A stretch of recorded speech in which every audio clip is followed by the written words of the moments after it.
ऐश्वर्य आणि मंगल्याचे प्रतीक असलेल्या लक्ष्मी पूजनानिमित्त साईनगरी दिवाळीच्या प्रकाशाने आणि भक्तीच्या रंगाने न्हाऊन निघाली आहे।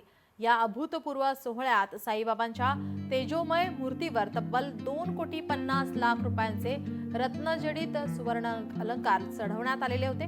कार्यकारी संस्थांचे मुख्य अधिकारी गोरक्ष गाडीलकर आणि त्यांच्या पत्नी वंदना गाडीलकर यांच्या हस्ते मंगळवारी साई मंदिरात लक्ष्मीपूजन झाले आहे।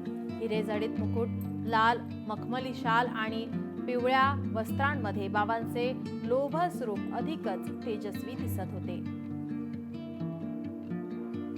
साईबाबा संस्थेकडे एकूण किती सोने चांदी आहे आपण पाहतोय ग्राफिक्सच्या माध्यमातून। सुवर्ण 500 किलोपेक्षा अधिक, चांदी 7,000 किलोपेक्षा अधिक, बँक ठेवी 3,300 कोटी रुपये।